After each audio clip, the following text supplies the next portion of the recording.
Hi friends, welcome back to my channel Seeni vlogs. അപ്പോൾ ഇന്ന് ഒരു പുത്തൻ റെസിപ്പിയുമായിട്ടാണ് ഞാൻ വന്നിട്ടുള്ളത് കേട്ടോ. എന്താണെന്ന് വെച്ചാൽ മട്ടൻ്റെ ബ്രെയിനാണ്, മട്ടൻ്റെ തലയാണ് ഇന്ന് ഞങ്ങൾ കറി വെക്കാൻ പോകുന്നത്. അപ്പോൾ കർക്കിടക മാസമൊക്കെയാണ്. ചിലയിടത്തൊക്കെ മാംസം കർക്കിടക മാസത്തിൽ കഴിക്കില്ല എന്ന് പറഞ്ഞ് കേട്ടിട്ടുണ്ട്. പക്ഷേ ഞങ്ങളൊക്കെ കഴിക്കാറുണ്ട് കേട്ടോ.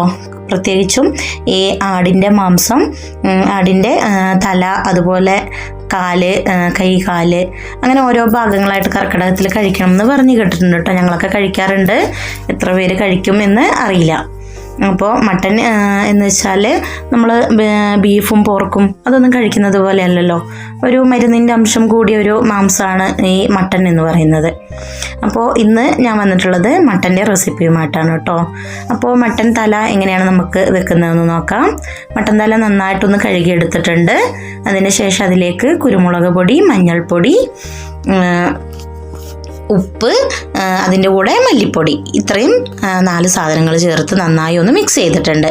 പിന്നെ അതിലേക്ക് ചേർത്ത് കൊടുത്തിരിക്കുന്നത് ഉലുവ, ചെറിയ ജീരകം, ഒരു നുള്ള് വലിയ ജീരകം, ഒരു പിടി കറിവേപ്പില, ഇത്രയും ചേർത്ത് നമുക്കൊന്ന് വേവിച്ചെടുക്കാം കേട്ടോ. അപ്പോൾ അതിൻ്റെ കൂടെ തന്നെ മട്ടൻ്റെ ബ്രെയിനും കൂടെ എടുത്തിട്ടുണ്ടായിരുന്നു. അപ്പോൾ അതിലേക്ക് മഞ്ഞൾപ്പൊടി, കുരുമുളക് പൊടി, ഒരല്പം മല്ലിപ്പൊടി, അതിൻ്റെ കൂടെ ചെറിയ ഉള്ളിയും പിന്നെ ചേർത്തിട്ടുള്ള വെളുത്തുള്ളിയും കൂടെയാണ് കേട്ടോ. അത്രയും ചേർത്ത് ഒരല്പം ഉപ്പും ചേർത്ത് ഇതൊന്ന് വേവാൻ വേണ്ടി വെച്ചിട്ടുണ്ട്. അപ്പോൾ അത് പെട്ടെന്ന് വെന്ത് കിട്ടും. അധികം വലിയ വേവൊന്നും ഇല്ലാത്തൊരു സാധനമാണ് കേട്ടോ. അപ്പോൾ അതിലേക്ക് ആവശ്യത്തിനുള്ള വെള്ളം ചേർത്ത് കൊടുക്കുക. എന്നിട്ട് നമ്മൾ സിമ്മിലിട്ട് വേവിച്ചെടുക്കുക. അപ്പോൾ ഇത് അവിടെ നിന്ന് വെന്തിട്ടുണ്ട്. അപ്പോൾ അതിലേക്ക് നമുക്കൊരല്പം പച്ച വെളിച്ചെണ്ണ കൂടി ഒഴിച്ചത് അവിടെ മാറ്റി വെക്കാം കേട്ടോ. അപ്പം മൺചട്ടിയിലാണ് ഞാനിത് വെച്ചിട്ടുള്ളത്. അതത്രേ ഉണ്ടാവുള്ളൂ കേട്ടോ. ഈ ബ്രെയിൻ എന്ന് പറയുമ്പോൾ കുറച്ചേ ഉണ്ടാവുള്ളൂ. അങ്ങനെ നമ്മുടെ മട്ടൻ്റെ ബ്രെയിൻ വെന്ത് കിട്ടിയിട്ടുണ്ട്. ഇനി നമ്മൾ മസാലകളൊക്കെ ചേർത്ത് വെച്ചിട്ടുള്ള ആ ഒരു മാംസത്തിൻ്റെ എല്ലും മാംസമൊക്കെ കൂടിയിട്ടുള്ള ആ ഒരു തലഭാഗം ഞാൻ അടുപ്പിലേക്ക് വെച്ചിട്ടുണ്ടായിരുന്നു കേട്ടോ, വേവാൻ വേണ്ടിയിട്ട്. കുക്കറിലല്ല വെച്ചിട്ടുള്ള അടുപ്പിൽ, വിറകടുപ്പ് തന്നെയാണ് കേട്ടോ വെച്ചിട്ടുള്ളത്. അപ്പോൾ അതിൻ്റെ കൂടെ നമുക്കൊരു പച്ചക്കറിയുടെ ഒരു ചാറുകറിയും കൂടെ വെക്കാമെന്ന് ഓർത്തിട്ട് ഞാനൊരു വാഴയ്ക്കയും അതിൻ്റെ കൂടെ ഒരു കഷ്ണം വെള്ളരി, പിന്നെ പച്ചമുളക്, ഒരു തക്കാളി, ഒരു സവോള, ഇത്രയും കൂടെ ഇട്ടിട്ട് ഒരല്പം പരിപ്പ് ഇട്ടൊരു എരിശ്ശേരി പോലെ വെക്കാമെന്ന് ഓർത്തിട്ട് ഞാൻ അത് നുറുക്കിയായിരുന്നു കേട്ടോ. അപ്പോൾ ഇന്ന് ശനിയാഴ്ചയാണ്, സ്കൂളൊന്നുമില്ല. കുട്ടികളൊക്കെ ഓരോ പണിക്ക് കൂടി തരാമെന്ന് പറഞ്ഞിട്ടുണ്ടായിരുന്നു. അപ്പം ഞാൻ പച്ചക്കറി നുറുക്കാൻ വേണ്ടിയിട്ട് ഇരിക്കുന്നതിന് മുമ്പ് കുറച്ച് പിന്നെ നമ്മുടെ ചെറിയ ഉള്ളിയാണ് കേട്ടോ നമ്മുടെ മട്ടൻ്റെ ഏറ്റവും രുചി കൂട്ടുന്നൊരു സാധനം. അപ്പോൾ അത് ഞാൻ നന്നാക്കാൻ വേണ്ടി വെള്ളത്തിലിട്ട് വെച്ചിട്ടുണ്ടായിരുന്നു. വേഗം നന്നാക്കി എടുക്കാമല്ലോ എന്ന് ഓർത്തിട്ട്. അപ്പോൾ പൊന്നു അത് നന്നാക്കി തരാൻ വേണ്ടിയിട്ട് അവൾ അവിടെ ഇരുന്നു. അപ്പോൾ പൊന്നുവിന് പണി കൊടുത്തു, എനിക്കൊരു പണിയും തന്നില്ല എന്ന് പറഞ്ഞ് മോനു തേങ്ങയും ചിരകാൻ നിന്നു കേട്ടോ. അപ്പോൾ ഇവർ രണ്ടാളും എന്നെ എന്തെങ്കിലുമൊക്കെ പണിക്ക്, ഇങ്ങനെ ചെറിയ ചെറിയ പണിക്കൊക്കെ സഹായിക്കുവേ. ഞാൻ ചെയ്യണ്ടെന്ന് പറഞ്ഞാലും അവർ സ്വന്തം വന്ന് ചെയ്യും. അപ്പോൾ മോനു സ്വന്തം തേങ്ങയൊക്കെ എടുത്ത് അവനെന്നെ അതൊന്ന് ചിരകി എടുക്കുന്നുണ്ട് കേട്ടോ. അപ്പോൾ നമ്മുടെ ഉച്ചക്കത്തെ കറിയാണ് ഇതൊക്കെ. മോന് തേങ്ങ ചിരകുന്നുമുണ്ട്, അതിൻ്റെ കൂടെ ഇടക്ക് തിന്നുന്നുണ്ടായിരുന്നു കേട്ടോ. അങ്ങനെ ഇതാ ഞാൻ പരിപ്പൊക്കെ കഴുകി ഇതിലേക്ക് ഇട്ടിട്ടുണ്ട്. തുവരപ്പരിപ്പാണ് കേട്ടോ ചേർത്ത് കൊടുത്തിട്ടുള്ളത്. മഞ്ഞൾപ്പൊടിയും കൂടെ ചേർത്ത് തുവരപ്പരിപ്പും ചേർത്ത് നമുക്കതൊരു 2-3 വിസിൽ കൊണ്ടൊന്ന് വേവിച്ചെടുക്കാം. അപ്പോഴേക്കും മോനും ഇതാ തേങ്ങയൊക്കെ ചിരകി മടുത്ത് മാറി നിന്നിട്ടുണ്ട് കേട്ടോ. തേങ്ങ ചിരകി മടുത്തു പോയി എന്നാണ് അവൻ പറയുന്നത്. അപ്പോൾ എൻ്റെ വീഡിയോ ആദ്യമായിട്ട് കാണുന്നവരാണെങ്കിൽ ഒന്ന് സബ്സ്ക്രൈബ് ചെയ്യാൻ മറക്കരുത് കേട്ടോ. ഇനി ആ സമയം കൊണ്ട് 3 തേങ്ങ ചിരകിയതിലേക്ക് ഞാൻ ഒരു 3-4 അല്ലി വെളുത്തുള്ളിയും, അതുപോലെ ഒരു 4 ചെറിയ ഉള്ളിയും, പിന്നെ കറിവേപ്പിലയും ഒരു വറ്റൽമുളകും കൂടെ ചേർത്ത് ഒരു നുള്ള് ചെറിയ ജീരകവും ചേർത്ത് ആ തേങ്ങ ഒന്ന് മഷി രൂപത്തിൽ അരച്ചെടുത്തിട്ടുണ്ട് കേട്ടോ. അപ്പോൾ നമുക്കത് കറി വെന്ത് വരുമ്പോൾ അതിലേക്ക് ഒഴിച്ചു കൊടുക്കാം. നമ്മുടെ പച്ചക്കറിയിലേക്കാണ് കേട്ടോ തേങ്ങ അരച്ച് ചേർക്കുന്നത്. ഇനി നമുക്ക് വേണ്ടത് മട്ടനെ വറവിട്ടെടുക്കണം. അപ്പോൾ അതിലേക്ക് നന്നാക്കി വെച്ചിട്ടുള്ള ചെറിയ ഉള്ളി ഒന്ന് ചെറുതാക്കി അരിഞ്ഞെടുത്തിട്ടുണ്ട്. അതിൻ്റെ കൂടെ വെളുത്തുള്ളി തൊലി കളയാതെ വെളുത്തുള്ളി ഒന്ന് ചതച്ചെടുത്തിട്ടുണ്ട്. ഈ വെളുത്തുള്ളിയും കറിവേപ്പിലയും അതിൻ്റെ കൂടെ തന്നെ ചെറിയ ഉള്ളിയാണ് കേട്ടോ ഈ മട്ടന് അധികം രുചി കൊടുക്കുന്നത്. അപ്പോൾ നമ്മുടെ ചട്ടി ഒന്ന് ചൂടായി വന്നിട്ടുണ്ട്. അതിലേക്ക് ഞാൻ ഒരല്പം ചെറിയ ജീരകം ഒന്ന് ചേർത്ത് പൊട്ടിച്ചെടുക്കുന്നുണ്ട്. പിന്നെ നമ്മുടെ അരിഞ്ഞു വെച്ച ചെറിയ ഉള്ളിയാണ്.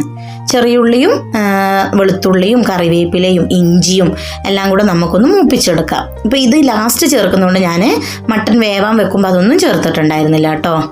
അപ്പോൾ നമ്മുടെ ഈ 4 കൂട്ടും ഒന്ന് നന്നായിട്ടൊന്ന് മുരിഞ്ഞ് വരട്ടെ. നന്നായി മൂപ്പിച്ചെടുക്കണം കേട്ടോ. നന്നായി ഗോൾഡൻ കളറായി വരുന്നത് വരെ നമ്മളിത് മൂപ്പിച്ചെടുക്കണം. അപ്പോൾ ഇത്തരം നാടൻ വിഭവങ്ങളുടെ റെസിപ്പീസ് വേണമെങ്കിൽ എൻ്റെ ചാനലൊന്ന് ഫോളോ ചെയ്താൽ മതി കേട്ടോ. അതിൽ ഞാൻ സാധാരണ എല്ലാ നാടൻ വിഭവങ്ങൾ തന്നെയാണ് അപ്ലോഡ് ചെയ്തിട്ടുള്ളത്. നിങ്ങൾക്ക് ഇഷ്ടപ്പെടുന്ന വീഡിയോസ് ഉണ്ടെങ്കിൽ ഒന്ന് കണ്ട് സപ്പോർട്ട് ചെയ്യാൻ മറക്കരുതേ. അതോടൊപ്പം നിങ്ങളുടെ വിലയേറിയ കമൻറ്റും കൂടെ ഒന്ന് അറിയിക്കണം. അപ്പോൾ ഇതാ നമ്മുടെ മാംസമൊക്കെ ഒന്ന് നന്നായിട്ട് വെന്ത് വന്നിട്ടുണ്ട് കേട്ടോ. വെന്ത് വെള്ളമൊക്കെ നന്നായിട്ട് വറ്റിച്ച് എടുത്തിട്ടുണ്ട്. മൺചട്ടിയിലായതുകൊണ്ട് തന്നെ വെള്ളമൊക്കെ നന്നായി വറ്റി വന്നിട്ടുണ്ട്. അപ്പോൾ ഈ സമയത്ത് തന്നെ നമുക്ക് ഇതൊന്ന് മൂത്ത് ഉള്ളിയും അതേപോലെ വെളുത്തുള്ളിയും ഒക്കെ ആ കൂട്ട് നന്നായി ഒന്ന് മൂത്ത് വന്നിട്ടുണ്ട് കേട്ടോ. നമുക്ക് ഈ വേവിച്ച് വെച്ചിട്ടുള്ള ഈ മട്ടൻ്റെ കഷ്ണങ്ങൾ നമുക്കതിലേക്ക് ചേർത്ത് കൊടുക്കാം. ഒട്ടും വെള്ളം ഇല്ലാതെ വേണം കേട്ടോ നമ്മളിതിലേക്ക് ചേർത്ത് കൊടുക്കാനാണെങ്കിൽ, അല്ലെങ്കിൽ വെള്ളം വറ്റി വരുമ്പോഴേക്കും അതിൻ്റെ ടേസ്റ്റൊക്കെ നഷ്ടപ്പെടും. ആദ്യം തന്നെ നന്നായി വെള്ളം വറ്റിച്ചെടുത്തിട്ട് വേണം നമ്മൾ അവസാനം ഈ കൂട്ടിലേക്ക് ചേർത്ത് കൊടുക്കാൻ. അപ്പോൾ നമ്മുടെ സവാളയൊക്കെ നന്നായി ഒന്ന് മൂത്ത് തുടങ്ങിയിട്ടുണ്ട് കേട്ടോ. ഇനി നമുക്ക് നമ്മുടെ മട്ടൻ ഇതിലേക്കൊന്ന് ചേർത്ത് കൊടുക്കാം. പിന്നെ മട്ടൻ ചേർത്ത് കൊടുക്കുമ്പോൾ നമുക്ക് വേണമെങ്കിൽ എരിവോ എന്തെങ്കിലുമൊക്കെ കുറവുണ്ടെങ്കിൽ കുരുമുളക് പൊടി, എരിവിന് മുളക് പൊടി ഞാൻ ചേർത്തിട്ടില്ല, മുളക് പൊടി ചേർക്കുകയും ചെയ്യരുത്, പകരം കുരുമുളക് പൊടി ചേർത്ത് കൊടുക്കുക. അപ്പോൾ കുരുമുളക് പൊടി എന്തെങ്കിലും കുറവുണ്ടെങ്കിൽ, എരിവോ ഉപ്പോ എന്തെങ്കിലും കുറവുണ്ടെങ്കിൽ ഈ സമയത്ത് നമുക്ക് ചേർത്ത് കൊടുക്കാവുന്നതാണ്. ഇനി നമുക്ക് ചെറിയ അതായത് ലോ ഫ്ലെയിമിലിട്ടിട്ട് ഒരു 1/4 മണിക്കൂർ കൊണ്ട് നമുക്കിതൊന്ന് നന്നായി ഡ്രൈ ആക്കി എടുക്കണം കേട്ടോ.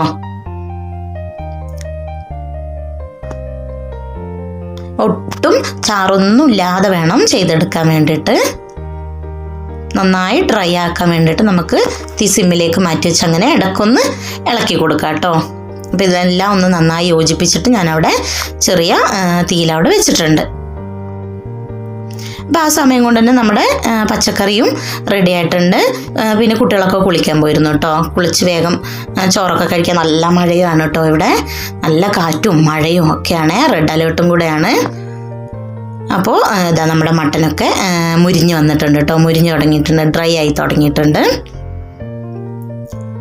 അങ്ങനെ ഞങ്ങൾ കുളിയും ഒക്കെ കഴിഞ്ഞു ചോറ് തിന്നാനിരുന്നു കേട്ടോ. അപ്പോൾ നമ്മുടെ പച്ചക്കറി കറി റെഡി ആയിട്ടുണ്ട്. അതിൻ്റെ കൂടെ മട്ടൻ്റെ ബ്രെയിൻ ഉണ്ട്, പിന്നെ മട്ടൻ്റെ മാംസം അതായത് തലഭാഗം വെച്ചതുണ്ട്, പിന്നെ അതിൻ്റെ കൂടെ തൈരും കൂടെ ആയിരുന്നു കേട്ടോ ഞങ്ങൾക്ക് ഇന്നത്തെ ചോറിന് വിഭവങ്ങൾ. അപ്പോൾ ഇനി മറ്റൊരു വീഡിയോയും പുത്തൻ റെസിപ്പിയായിട്ട് വരുന്നത് വരേക്കും എല്ലാവർക്കും ബായ്. Thanks for watching.